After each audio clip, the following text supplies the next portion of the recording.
vacho evam avishkrita shesha guna karmodayo munim savrida eva tam samrad uparatam uvacho ha maitre uvacho evam avishkrita shesha evam avishkrita shesha guna karmodayo munim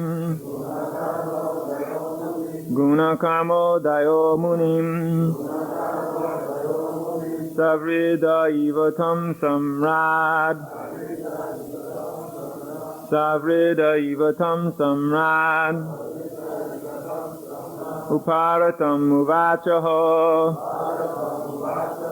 uparatam uvachaho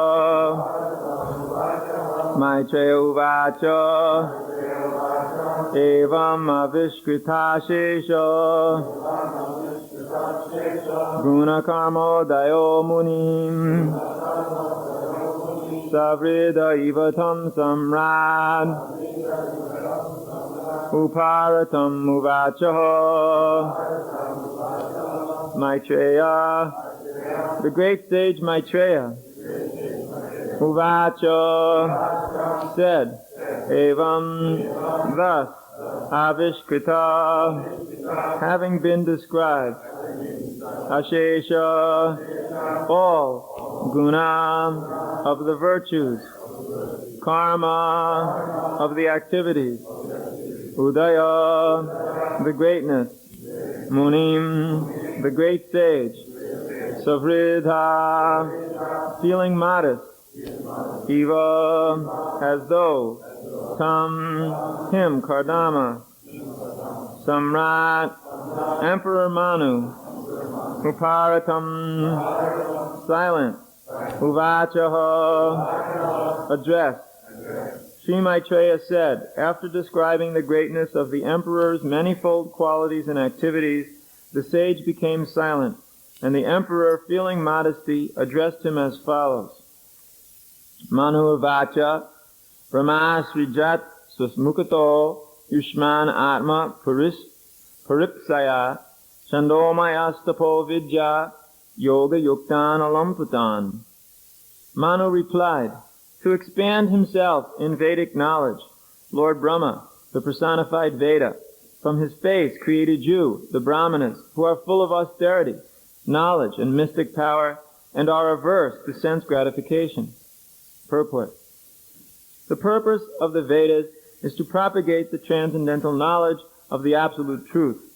The Brahmanas were created from the mouth of the Supreme Person, and therefore they are meant to spread the knowledge of the Vedas in order to spread the glories of the Lord. In Bhagavad Gita also, Lord Krishna says that all the Vedas are meant for understanding the Supreme Personality of Godhead. It is especially mentioned here, Yoga Yuktan Alampatan, that Brahmanas are full of mystic power and are completely averse to sense gratification. Actually, there are two kinds of occupation. One occupation in the material world is sense gratification, and the other occupation is spiritual activity, to satisfy the Lord by His glorification. Those who engage in sense gratification are called demons, and those who spread the glorification of the Lord, or satisfy the transcendental senses of the Lord, are called demigods. It is specifically mentioned here that the Brahmanas are created from the face of the cosmic personality, or Virat Purusha. Similarly, the Kshatriyas are said to be created from his arms, the Vaishyas are created from his waist, and the Shudras are created from his legs. Brahmanas are especially meant for austerity, learning and knowledge, and are averse to all kinds of sense gratification.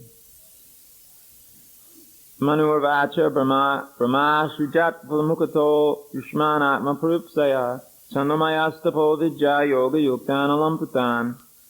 Manu replied, to expand himself in Vedic knowledge, Lord Brahma, the personified Veda, from his face created you, the Brahmanas, who are full of austerity, knowledge, and mystic power, and are averse to sense gratification.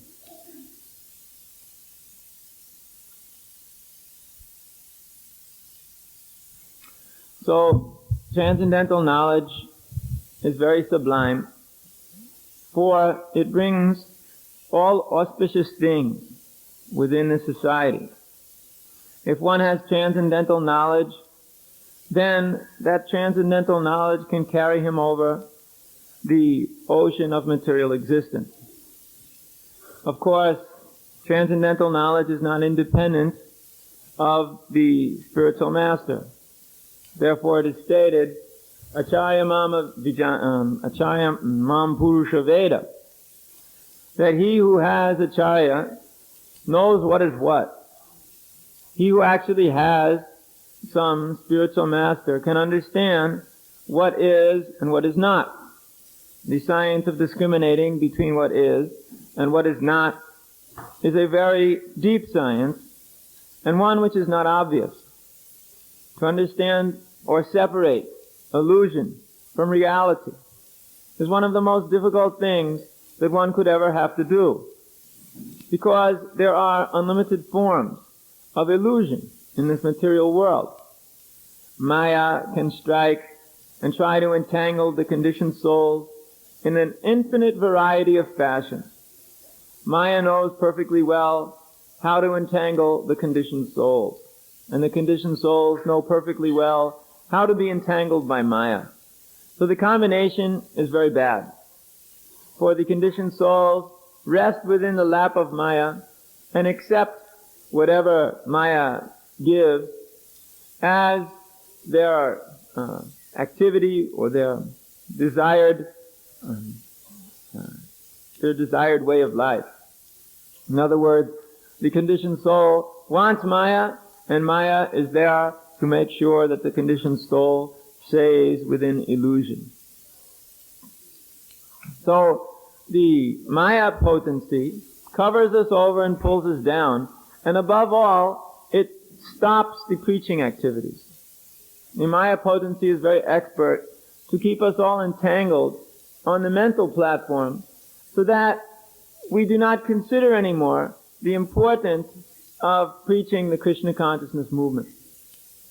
We find in various examples that as soon as one starts to become all involved in all kinds of things on the mental platform, then immediately the first thing to suffer is one's preaching spirit. That immediately stops. And then after that, all austerity stops. Then one takes shelter of sense gratification. And after taking shelter in sense gratification, one gives up all his good qualities. We find this is the rule, not the exception. The rule is that as soon as one in this material world gets involved on the platform of the mind, then immediately he forgets all the things of his duties and other things like that he's supposed to do for the satisfaction of spiritual master. And he can no longer discriminate between what is and what is not. Therefore, the spiritual master's duty is to actually give what is and what is not, and keep it very clearly within the mind. Yeah. And in this way, one may understand or discriminate between illusion and reality. Yeah. Of course, this is very difficult to do, because although spiritual master may say, this is illusion, this is reality, to accept that is quite another thing. Hearing is one thing. Acceptance is quite another. Because it takes an intelligent person to understand by hearing what is and what is not. Because we all have our conception as to what is and what is not. Therefore, when we hear about what is, although we think it is not, then there is confusion. Therefore, so long as spiritual master is there, one can surrender his understanding of what is and what is not to the understanding of the spiritual master, and thus there is no problem. But if one's spiritual master is not there, then it becomes chaotic, because no one can understand anymore what is or what is not on the everyday platform. Therefore, a breakdown takes place. In fact, what is and what is not can only be understood by those who receive that knowledge from the spiritual master. Therefore, Krishna says, Achayamam Purusha Veda. Those who have spiritual master, they know what is what. Otherwise, you cannot know. Yeah. But lucky for us, there are so many transcendental literatures given by Srila Prabhupada, so many instructions, so many missions, so many ideas of what to do, that so long as we stick within that, everything will be alright. But as soon as one speculates something, then immediately he's going to get himself in trouble, because that platform is very entangling, the platform of material mental speculation. Therefore, we like to stick to the point, which is that which has been given by Srila Prabhupada, that we accept. Because this is the way. The transcendental system is that which is given by the Brahmanas. That is representing the knowledge of Brahma, and that represents the knowledge of Krishna. In other words, the Brahmanas act as the mouth of the Lord in order to transmit spiritual knowledge throughout the society. So long as they are repeating exactly that which they have heard, then that knowledge is perfect. And if it is something else, then it may or may not be good. That depends on the individual case. Therefore, again, we are left with the problem if one is not simply repeating that which he has heard from the higher authorities. And in that way, so many difficulties may arise. So, there is a certain amount of, shall we say,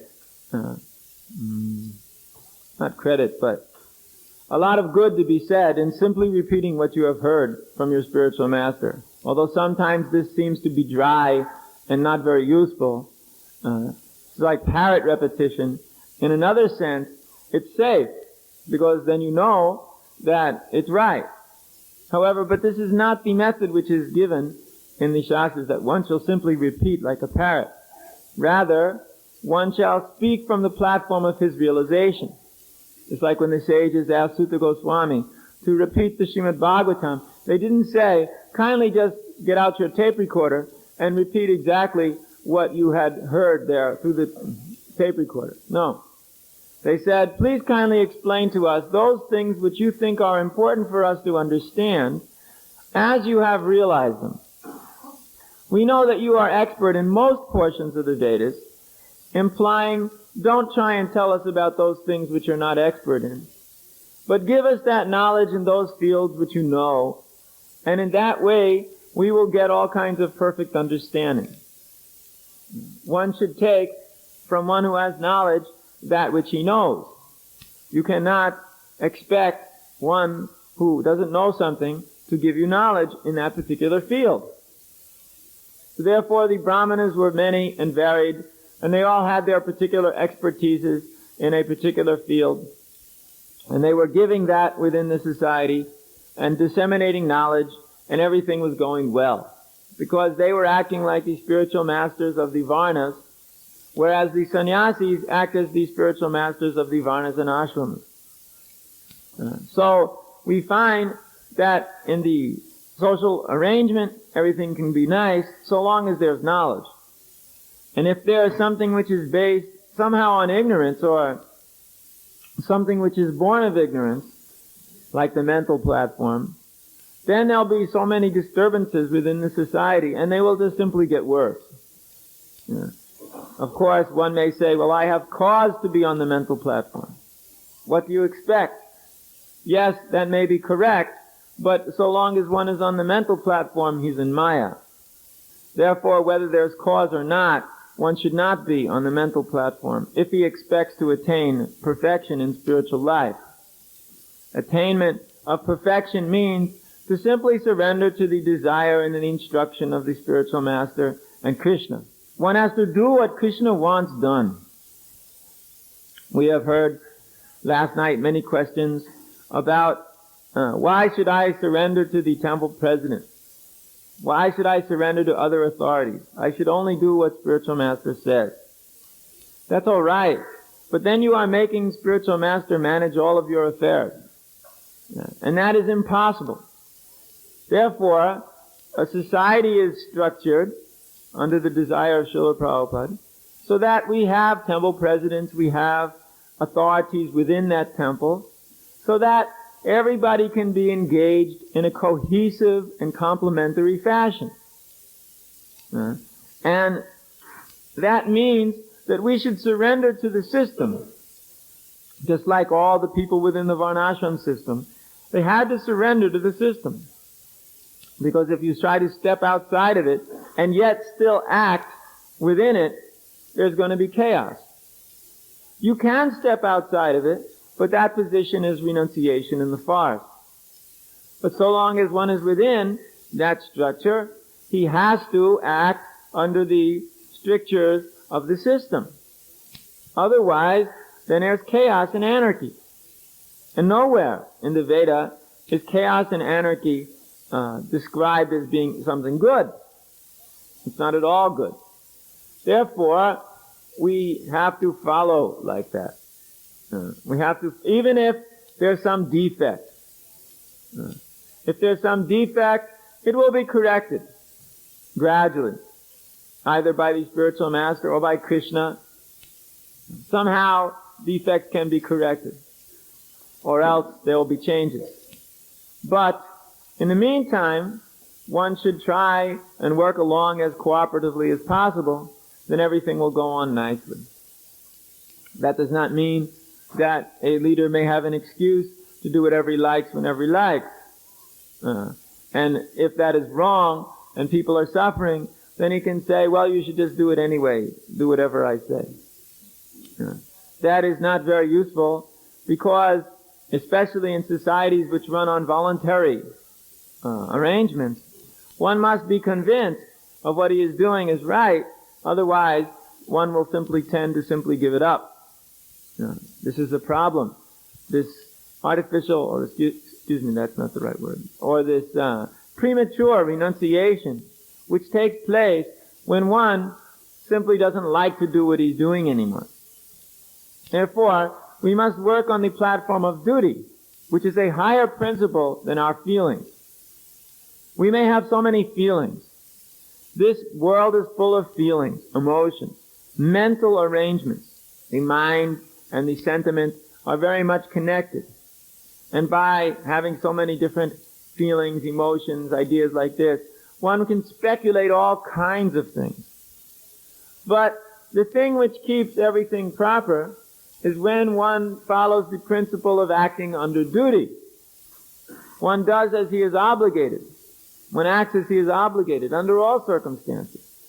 Then in that way, he can overcome the feelings of the mind or the body, which are born of the senses and nothing more. Therefore, duty is a higher principle than any sentiment of this material world. And one should perform his duty, despite all circumstances, which may bring happiness or distress or disturbance or agitation or whatever. One should perform his duty, because that is the instruction from the Supreme Personality of Godhead. Just do your duty. Krishna said, simply by performing your duty, a man can become perfect. Sve sve karmani abhirata samsiddhim labhate nara. So performance of duty is no whimsical thing. It is something which is quite capable of bringing us back to the spiritual platform. Therefore, Krishna advised to Arjuna, perform your duty. Don't give it up just because your mind is saying something. Because the mind will say all kinds of garbage, because that is the nature of the mind. It's a big garbage collector between the ears. It will scoop up any kind of nasty junk and feed on it. Because the mind likes to feed on junk like that. Therefore, better not to become victimized by the mind. Better just perform one's duty with determination. And this will help one to advance in spiritual life. Therefore, Krishna told Arjuna, perform your duty. Krishna is telling all of us, do your duty. Kamani avadikaraste mapale chukadachana. You have a right to perform your prescribed duty. But you do not have a right to enjoy the results of that duty. In other words, you can act. You have that right. But you don't have a right to be the enjoyer of the results. Therefore, if the mind is very pleased or the mind is very agitated, the body is very pleased or the body is very agitated due to our service, this is not the point. The point is to perform that service and nothing more. Because that is the purification process, and that is austerity. Transcendental austerity means, despite everything, you just go on serving Krishna in the way in which you are obligated. And this is very difficult, because there are millions of excuses why we shouldn't serve Krishna. There are millions of excuses why we should give it up. I'm sure all those who have left Krishna consciousness movement had real good reasons to do so. They could have impressed another fool completely of all of their reasoning. But in fact, there's no reason. Because, above all, the reason for action is perform your duty. And everybody's got something to do in this Krishna consciousness movement. In fact, you've got too much to do. We can think of 10 million things more than you can do to do. Therefore, I don't think there's any problem finding a duty. But the problem is to surrender to that duty, to perform it despite all kinds of disturbances within this material world. Because this material world is a hellish place. That's all there is to it. There's nothing nice about it.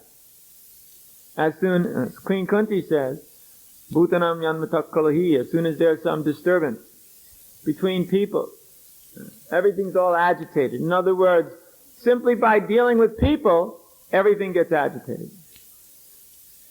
She made this statement. Simply by social intercourse, all agitation in the society takes place. You just have people get together and there'll be agitation. Because there's always something to be agitated about. Because this world is not a peaceful place. There's always something to be agitated about. Therefore, despite all reasons for being agitated, one must, with a steady mind, engage in devotional service. And he must do so. He cannot just give it up one day, just throw away devotional service, just because the mind says, let's do it. Just because within the heart we're overwhelmed with envy, we should not just throw away our service. We should go on. Because otherwise we'll be victimized by the whimsical nature of the mind. And as soon as you surrender to the whimsy of the mind, well, then you're in big trouble. Because then the mind starts to beat you around the room from left to right and top to bottom. And everybody knows this. We've all known of the disturbances which come when one surrenders to his own mind and stops acting from the platform of intelligence, or stops acting under the instruction of the spiritual master. At that moment, he becomes a fool. At that moment, he's completely unable to go on. Everything is like dead. He becomes ruined in his whole existence. Everybody has had that experience at one point or another. Especially when things get a little difficult. Then immediately the mind wants to say so many things. But the real point of it all is one should surrender unto the Supreme Personality of Godhead. And one should do it no matter what. Even if this or that situation arises, one should simply surrender. And that's all. Otherwise, one will be victimized by the raging mind and unable to control his senses, and thus he will ruin not only himself, but anyone else who's foolish enough to become entangled with him.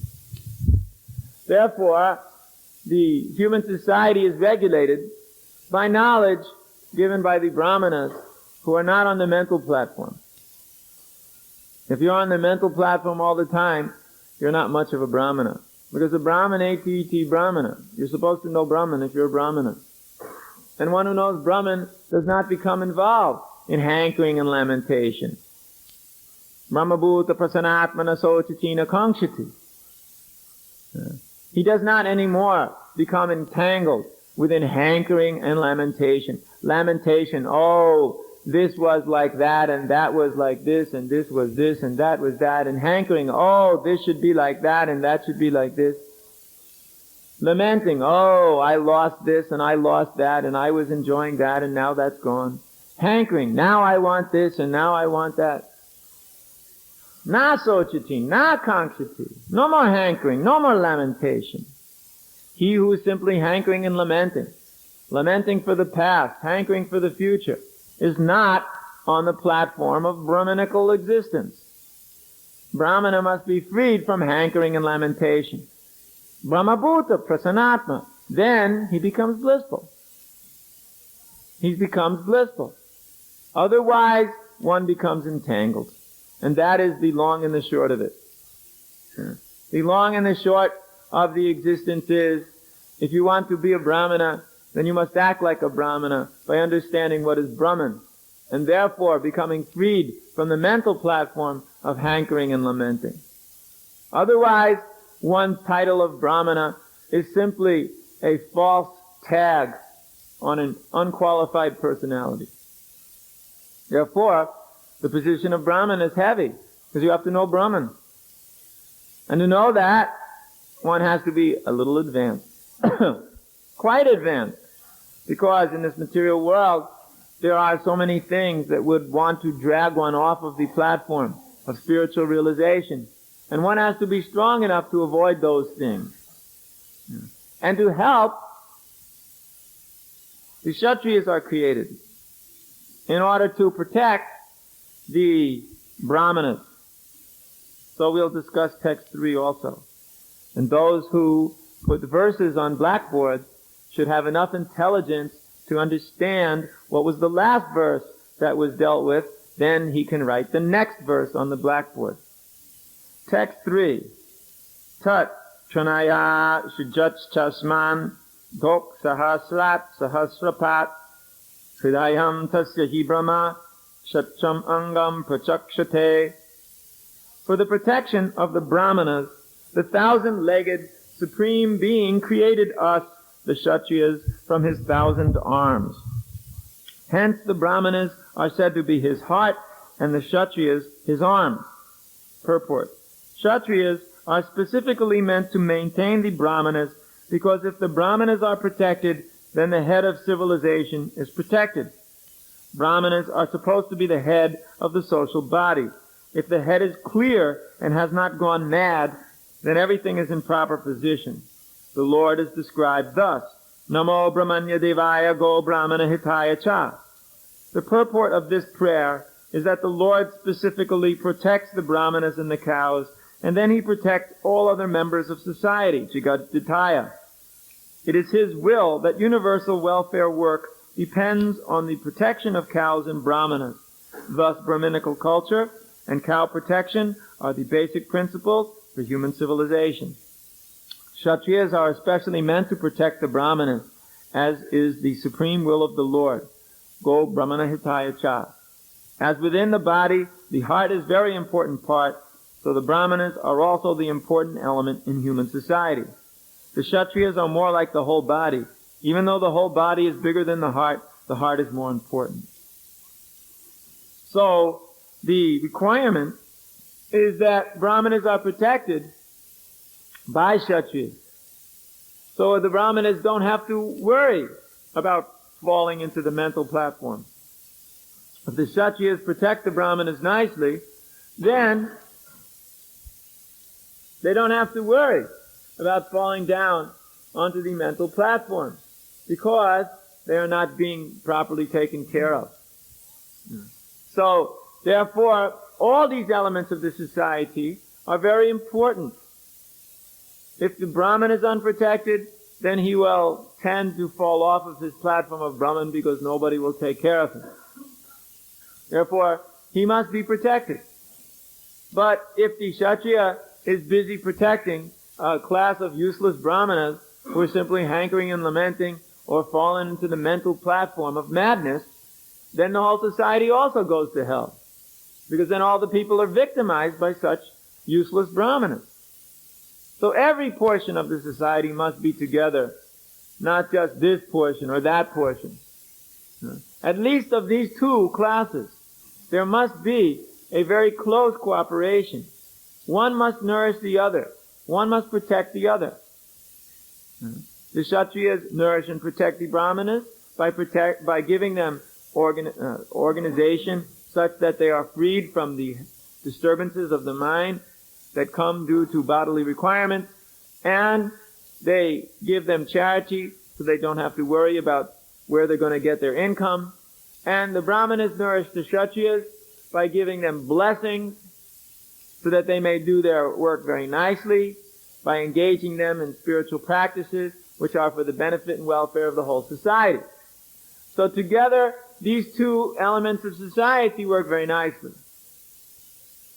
But as soon as one portion of it breaks down in any way, then the whole society is disturbed and unable to go on and act in its proper fashion. Therefore, we are very much concerned that within this human society, we establish nicely the proper relationship between the Brahmanas and the Kshatriyas by creating proper Kshatriyas, creating proper Brahmanas, and making sure they work together nicely so that the whole society can go on in a first-class fashion. This is difficult, not very easy. You don't get any awards from the society for doing such a thing. But if it can be done, then everybody will be very happy and society will prosper, which will be the natural extension of that happiness. When everybody's happy and peacefully engaged, immediately prosperity develops. And that prosperity is real prosperity. That doesn't mean you have a lot of money. It means that all aspects of the life are very nicely taken care of and one is satisfied. After all, one can consider himself perfected if he's satisfied in any condition, even if it is just staying in a very small condition, place or whatever. If he's satisfied, then for him that place is like the heavenly planet. Because satisfaction of the mind and heart is something very rare to come by in this world. Because there is 500,000 things at every given moment to give one trouble.